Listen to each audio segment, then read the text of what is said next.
नमस्कार. नशिबाची साथ आणि कर्माची फळं या विशेष भागात तुम्हा सर्वांचे स्वागत आहे.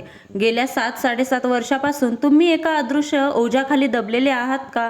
प्रत्येक कामात अडथळे, मानसिक ताण आणि अतोनात कष्ट करूनही पदरी पडलेली निराशा, हे सगळं तुम्ही अनुभवलं असेल. कारण तुमच्या राशीवर शनीची 7.5 सुरू होती.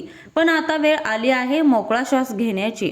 तो राशीच्या माझ्या बांधवांनो, तुमच्या आयुष्यातील कठीण परीक्षा काळ आता संपत आलेला आहे. शनी देव आता तुमच्याकडून निरोप घेणार आहे, पण जाताना ते तुम्हाला रिकाम्या हाती सोडणार नाहीत. ही 7.5 कशी संपणार, तुमच्या आयुष्यात आता कोणते मोठे बदल होणार आणि येणारा काळ तुमच्यासाठी गोल्डन पिरियड कसा ठरणार, या सर्व प्रश्नांची उत्तर आजच्या या विशेष व्हिडिओत आपण पाहणार आहोत. व्हिडिओ शेवटपर्यंत नक्की पहा आणि तुमची प्रतिक्रिया कमेंट बॉक्समध्ये नक्की कळवा. 7.5चा काळ कसा होता? तुळ राशीसाठी 7.5चा हा काळ अत्यंत शिकवण देणारा ठरला. शनीने तुमची भौतिक, मानसिक आणि कौटुंबिक आशा तिन्ही स्तरावर परीक्षा घेतली. आर्थिक ओढाताण, पैसा आला पण तो टिकला नाही. अनपेक्षित खर्च आणि कर्जाचा डोंगर यामुळे तुम्ही त्रस्त होता. ज्यांच्यावर विश्वास ठेवला त्यांनीच साथ सोडली. जवळच्या व्यक्तींशी मतभेद झाले. सततची चिंता, निद्रानाश आणि अस्वस्थता यांमुळे तुम्ही खचून गेला होतात. 7.5 आता कशी संपणार? ज्योतिषशास्त्रानुसार शनी जेव्हा एका राशीतून दुसऱ्या राशीत भ्रमण करतो तेव्हा 7.5चे टप्पे बदलतात. तुळ राशीसाठी शनी आता त्यांच्या अंतिम चरणातून बाहेर पडत आहे. शनीची 7.5 संपतानाची प्रक्रिया ही उतरती 7.5 म्हणून ओळखली जाते. शनी हा न्यायाचा देवता आहे. त्याने गेल्या 7.5 वर्षात जेवढे कष्ट दिले त्याचे फळ तो जाताना व्याजासह परत करतो. तुमच्या कामात आता स्थिरता येईल. जे प्रकल्प गेल्या अनेक वर्षापासून रखडलेले होते ते आता मार्गी लागतील. आर्थिक नियोजनात सुधारणा होईल आणि उत्पन्नाचे नवीन स्रोत निर्माण होतील, ज्यामुळे तुम्ही जुन्या कर्जातून मुक्त व्हाल. 7.5 संपताना काय घडणार? नोकरीत बढती किंवा व्यवसायात मोठी झेप घेण्याची संधी मिळेल. समाजात तुमचा मान सन्मान वाढेल. घरातील कलह संपतील. मुलांच्या प्रगतीमुळे आनंद मिळेल. ज्यांचे विवाह जुळत नव्हते त्यांच्या विवाहाचे योग येतील. तुम्ही अधिक परिपक्व आणि खंबीर झाला आहात.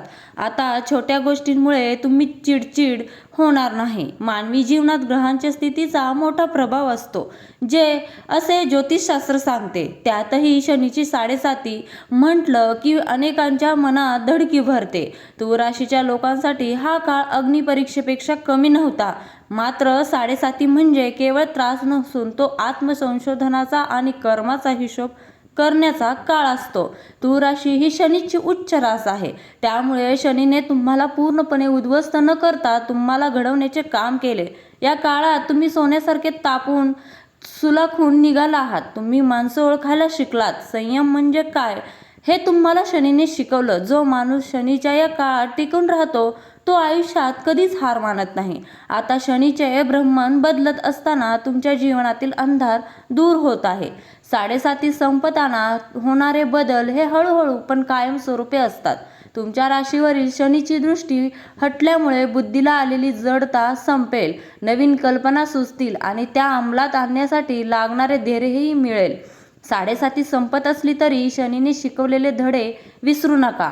मेहनत करणे सोडू नका. गर्विष्ठपणा टाळा. गरजू लोकांना मदत करा.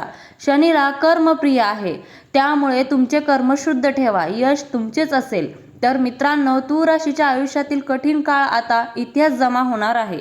येणारी वेळ ही तुमच्या स्वप्नांना पंख देणारी आहे. लक्षात ठेवा, शनिदेव कोणाचेही नुकसान करत नाही. ते फक्त आपल्याला सुधारण्याची संधी देतात.